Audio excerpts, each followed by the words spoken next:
अस्सलाम वालेकुम। आप लोग मेरा ब्लॉकचेन का कोर्स देख रहे हैं और आज हम बात करेंगे जी हमारा ब्लॉकचेन का कोर्स चल रहा है। इसमें हमने हिस्ट्री ऑफ मनी को देखा कि हिस्ट्री ऑफ मनी जो है अ, उसके अंदर मनी किस तरीके से इवॉल्व हुई। बाद में हमने बात की व्हाट इज़ मनी के ऊपर कि मनी का जो कंस्ट्रक्ट है वो क्या चीज़ है, किस चीज़ को हम मनी कहते हैं, किस चीज़ को हम पैसा कहेंगे और ज़र कहेंगे, उसकी क्या खसूसियात हैं, उसमें क्या कैरेक्टरिस्टिक्स होनी चाहिए। इस लेक्चर में हम थोड़ी सी आज बात करते हैं गोल्ड के ऊपर, गोल्ड स्टैंडर्ड के ऊपर, गोल्ड क्या है, क्यों है, किस तरीके से आया, दुनिया गोल्ड सोने के साथ क्या सलूक कर रही है, गोल्ड स्टैंडर्ड के साथ क्या हुआ और अब गोल्ड की इस वक्त दुनिया में क्या सूरत हाल है। ये हमारा लेक्चर है आज का गोल्ड और गोल्ड स्टैंडर्ड के ऊपर। इसमें बात शुरू करते हैं। बात हम शुरू करते हैं क्रिस्टोफर कोलंबस से।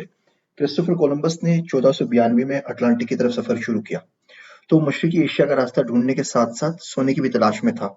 इसे कैरिबियन के पास हिस्पानोलिया के जजीरे पर काफी सोना मिला, मगर इतना नहीं जितना उसके पीछे जाने वालों को वस्ती और जनूबी अमेरिका में मिला। कोलंबस के नसीब में अमेरिका आ गया। स्पेनिश लुटेरे जब इन इलाकों में पहुंचे तो उन्होंने देखा कि मकामी आस्टिक बाशिंदे मेक्सिको में और इनकास पीरू में सोने और चांदी को करेंसी की बजाय जेवर और आराइश के लिए इस्तेमाल करते हैं। स्पेनिश को जल्दी चांदी के माखिज का पता चल गया, जो कि बतोसी बोलीविया में था। यहाँ दुनिया की तारीख की सबसे बड़ी चांदी की कान थी।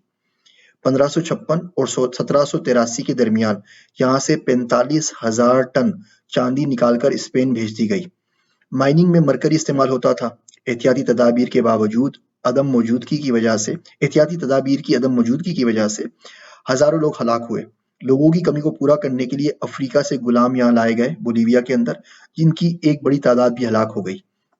सोने और चांदी की इस गैर मामूली सप्लाई ने अगरचे स्पेन को कुछ अरसे के लिए खुशहाल तो कर दिया, मगर यह मुल्क के मुस्तकबिल के लिए अच्छा साबित ना हुआ।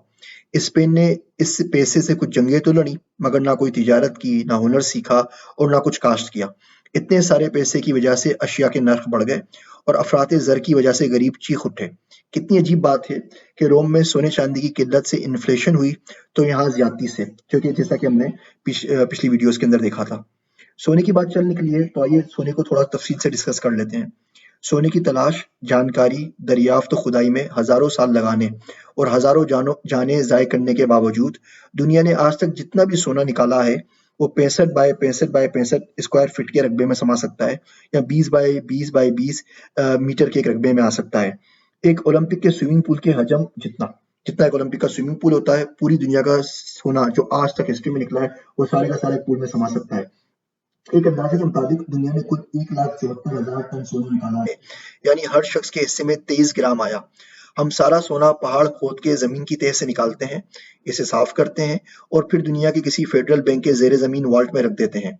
सोने को शायद जमीन से कुछ खास उनसियत है, खुद भी वहां रहता है और अपने इस्तेमाल करने वालों को भी एक दिन वहीं ले जाता है। तो हम सोने को जेर जमीन वॉल्ट में रखकर फिर से जमानती रसीद या प्रोमिसरी नोट पर कारोबार करते हैं, चीन की मिट्टी की तख्तियों की तरह, वही जो हजारों साल से करते चले आ रहे हैं। कोलंबस और इसके बाद इतने सारे सोने और चांदी के बाद कोलंबस और इसके बाद इतने सारे सोने और चांदी के बाद यूरोप में करेंसी की कदर बहुत कम हो गई और अफरात ज़र ने मुल्कों को कई सदियों तक लपेट में रखे रखा। सोने को सबसे पहले कदर का मियार या गोल्ड स्टैंडर्ड 1816 में इंग्लैंड के अंदर बनाया गया।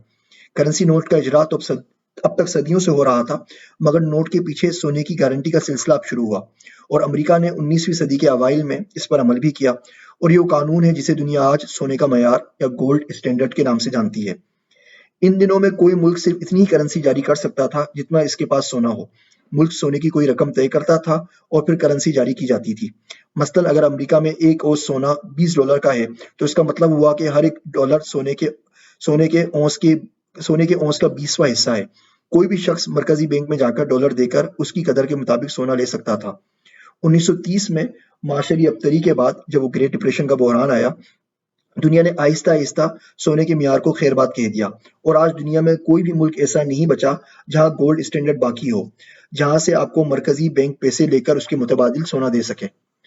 सोना इंसानों के लिए हमेशा से कशिश का बाइस बना और काबिल एतबार रहा, वो धात की सूरत में हो या ज्वेलरी की, चढ़ावे की सूरत में हो या सजावट की, दौलत की शक्ल हो या माल की। ऑस्ट्रेलिया के एबरजीन से लेकर पीरू के इनकास तक, हिंदुस्तान के बराहिमन से लेकर स्पेन के लुटेरों तक, सबने इसकी कदर की।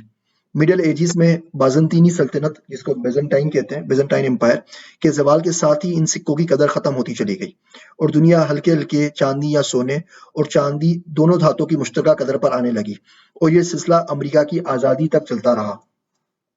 सन 1717 में सर आइजक न्यूटन, जो इस वक्त रॉयल मिंट के मास्टर थे, ने चांदी और सोने के माबेन एक रेशो बनाकर चांदी को मुकम्मल तौर पर आम सर्कुलेशन से खारिज कर दिया।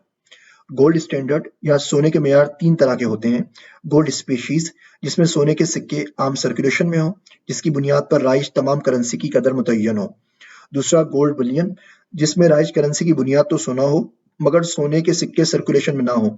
कोई शख्स करेंसी के बदले सोना खरीद सके मगर सोना बतौर करेंसी इस्तेमाल ना होता हो, जिस तरह आजकल हमारे माशरे में होता है। आप पैसों के बदले सोना ले सकते हैं लेकिन बजाते खुद सोने को करेंसी के तौर पर इस्तेमाल नहीं कर सकते।